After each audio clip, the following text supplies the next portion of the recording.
लाख करोड़ की IPL team, कहां से होती है मालिकों की कमाई, होश उड़ाने वाली रिपोर्ट सामने आई।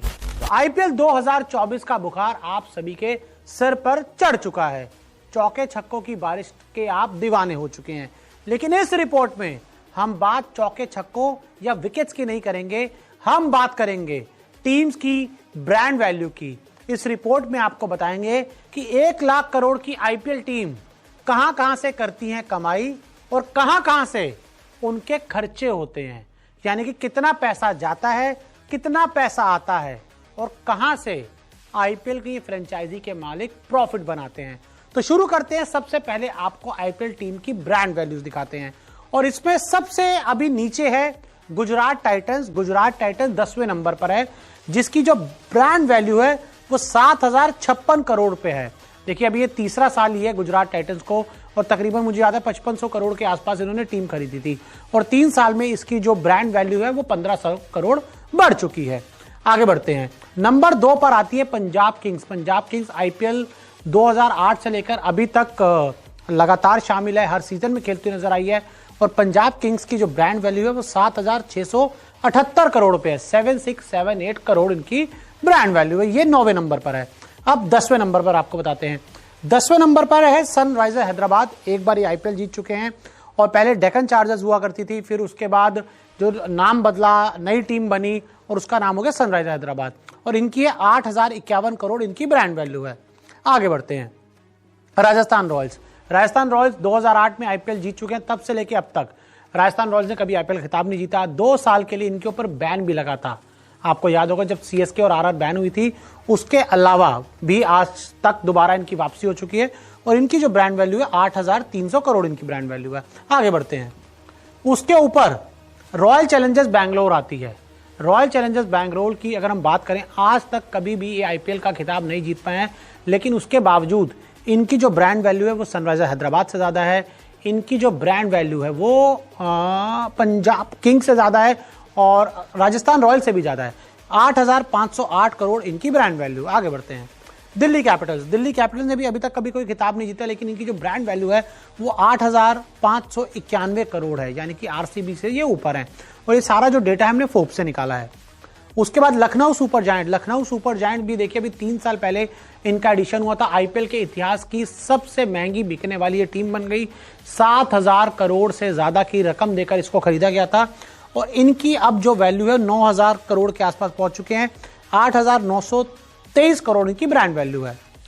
Kolkata night Riders. Kolkata night Riders 2 बार जीत चुकी है और आईपीएल 2024 में कमाल कर रही है, और इनकी जो ब्रांड वैल्यू है वो 9,130 करोड़ है। शाहरुख खान की टीम है, जिसमें शाहरुख खान एक बड़े पार्टनर है, फिर जूही चावला भी है, तो 2-3 पार्टनर्स है जो इनकी टीम में इंक्लूड है। 9,130 करोड़ की ब्रांड वैल्यू है, और 2008 से लेकर अभी तक आईपीएल में नजर आती है। आगे बढ़ते हैं। चेन्नई सुपर किंग्स आईपीएल के इतिहास की दूसरी सबसे सक्सेसफुल टीम, और इनकी जो ब्रांड वैल्यू है 9,545 करोड़ है। इन पर भी 2 साल का बैन लगा था 16 और 17 में, जिस तरह साल राजस्थान रॉयल्स पे लगा था, मैच फिक्सिंग के आरोप लगे थे, लेकिन उसके बावजूद महेंद्र सिंह धोनी इस टीम का सबसे बड़ा चेहरा है। 5 बार आईपीएल जीत चुके हैं, पिछले सीजन भी आईपीएल जीते थे, और इनकी जो ब्रांड वैल्यू है वो 9,545 करोड़ है। और अब नंबर 1 पर कोई भी एक टीम जिसकी ब्रांड वैल्यू 10,000 से ज्यादा है वो है मुंबई इंडियंस। 10,000 करोड़ से ज्यादा है वो है मुंबई इंडियंस। 10,790 करोड़। 5 बार इन्होंने खिताब जीता है। आज तक इतिहास में कभी भी मुंबई इंडियंस के ऊपर कोई दाग नहीं लगा। मुंबई इंडियंस का जो फैन बेस है वो बहुत लॉयल फैन बेस है। हमेशा इस टीम में सब कुछ अच्छा रहा है, लेकिन पहली बार आईपीएल 2024 में हमने देखा है कि टीम में मन मुटाव की खबरें हैं, लेकिन उसके बावजूद जो एक इस टीम का चेहरा है, जो इस टीम की ब्रांड है, जो इस टीम की रेपुटेशन है, वो बड़ी शानदार है, और इस टीम की जो वैल्यू है 10,790 करोड़ है। और आपको बता दूं कि और भी अलग अलग फ्रेंचाइजी जो क्रिकेट खेला जाता है उसमें भी मुंबई इंडियंस की कई सारी टीमें हैं। तो ये आपको हमने फ्रेंचाइजी की ब्रांड वैल्यू बता दी। अब आपको बताते हैं कि भैया पैसे कहां से आते हैं। ऐसे होती है आईपीएल की टीमों की कमाई। यार इतनी ब्रांड वैल्यू है टीम की, इतना खर्चा होता है, पैसे कहां से आते हैं। अगर मान लीजिए किसी चीज की 10,000 करोड़ ब्रांड वैल्यू है, तो भाई उसको कुछ आना भी तो चाहिए ना, पैसा भी तो आना चाहिए। खर्चा तो बहुत हो रहा है, पैसा भी आना चाहिए। कहां से आता है? मीडिया और ब्रॉडकास्ट राइट। जो ब्रॉडकास्ट राइट बीसीसीआई बेचती है हर 5 साल में याद होगा आपको कि पिछली बार के जो राइट बिके वो टीवी और डिजिटल को मिलाकर 50,000 करोड़ के में बिके हैं। तो उससे होती है इन फ्रेंचाइजीज की कमाई। 50% बीसीसीआई और 50% फ्रेंचाइजी रखती है, यानी कि जैसे 50,000 करोड़ की कमाई हुई तो उसमें से जो बीसीसीआई है वो आधा रख लेगी 25,000 करोड़, और जो 25,000 करोड़ बात की बचेगा वो जो 10 टीमें हैं उसमें बांट देगी। हिसाब से वो सारा पैसा इन टीमों में बांट दिया जाता है, तो वहां से इन टीमों की एक मोटी कमाई होती है। आगे बढ़ते हैं।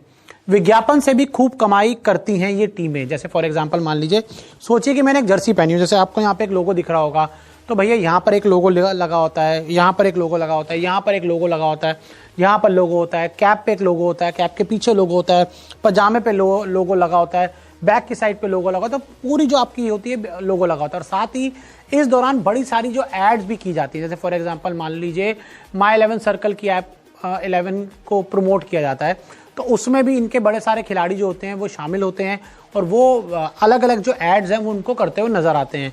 तो ऐसे जैसे मैंने आपको बताया कि विज्ञापन से एक बहुत बड़ी कमाई होती है। किसकी? विज्ञापन से बहुत बड़ी कमाई होती है आईपीएल फ्रेंचाइजी की। तो आईपीएल फ्रेंचाइजी तो पैसा बना रही है।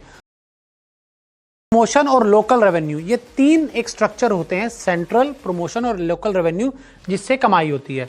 सेंट्रल रेवेन्यू में मीडिया राइट और टाइटल स्पॉन्सरशिप, जैसे मैंने आपको पहले बताया ना, जो मीडिया राइट्स बिकते हैं, और साथ ही टाइटल स्पॉन्सरशिप, जैसे टाटा आईपीएल इस बार है, तो टाटा आईपीएल, टाटा से जो पैसा आएगा बीसीसीआई को, तो उसका एक बड़ा शेयर जाता है फ्रेंचाइजीज को। सेंट्रल रेवेन्यू से 60 से 70% कमाई होती है, यानी कि जो मीडिया राइट्स हो गए, टाटा जो आईपीएल की जो स्पॉन्सरशिप है उससे 60 से 70% कमाई होती है फ्रेंचाइजीज की। और प्रमोशनल रेवेन्यू से 20 से 30% कमाई, जो प्रमोशन रेवेन्यू मैंने आपको बताया ना, लोगो शोगो एड्स वैड्स करते हैं, उससे कमाई होती है। और लोकल रेवेन्यू से भी 10% कमाई होती है। लोकल रेवेन्यू यानी कि जो स्टेडियम की टिकट्स बांटी जाती है, हज़ारों की टिकट होती है, कुछ 100 500 की भी होती है, 1,000 की होती है, 2,000 की होती है, 10,000 की होती है, कॉर्पोरेट बॉक्सेस 15-15 20-20 हज़ार के होते हैं, तो उससे भी इन टीमों की कमाई होती है। तो कमाई का आपको बता दिया। भैया पैसा कहाँ खर्चती हैं टीमें, कहाँ का इनका खर्चा होता है, आपको वो भी जान लीजिए। खिलाड़ियों की फीस सबसे बड़ा खर्चा, जो 90, 95, 100 करोड़ का एक पर्स होता है, वो सबसे बड़ा खर्चा होता है, वो आपको खर्चा नहीं होता है। हालांकि उसमें भी कई टीमें जो दिमाग लगाती हैं, कोई 5 करोड़ बचा लेती है, कोई 10 करोड़ बचा लेती है, कोई 15 करोड़ बचा लेती है। टूर्नामेंट के दौरान खिलाड़ियों को रुकना, जैसे अब टूर्नामेंट खेलेंगे खिलाड़ी, होटल में रुकेंगे, एक होटल में रुकेंगे, इस शहर में रुकेंगे तो इधर का खर्चा, दूसरे शहर जाएंगे उस होटल में रुकने का खर्चा, तो वो एक बहुत बड़ा खर्चा होता है। मतलब आप ये मान के चलिए अराउंड 50 लोग के आसपास एक फ्रेंचाइजी के साथ जुड़े होते हैं, 25 खिलाड़ी होते हैं और 25 ही और लोग मान लीजिए। साथ ही खिलाड़ियों का ट्रैवल, परिवार का ट्रैवल, अब जैसे मैच है, गुजरात का मैच है चेन्नई में, तो गुजरात की टीम चेन्नई जाएगी, तो सारी टीम जो 50 लोग हैं उनके लिए आपको टिकट्स करनी है।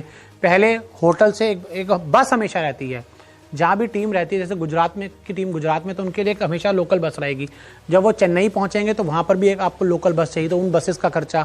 उसके बाद कई खिलाड़ियों का जो परिवार है वो भी इनके साथ ट्रैवल करता है, तो उसका भी जो खर्चा होता है फ्रेंचाइजी उठाती है। उनकी जो टिकट्स होती हैं वो भी फ्रेंचाइजी देती हैं। कुछ खिलाड़ी बिजनेस क्लास मानते हैं तो आपको बिजनेस क्लास देना पड़ता है, तो ये भी एक बहुत बड़ा खर्चा होता है।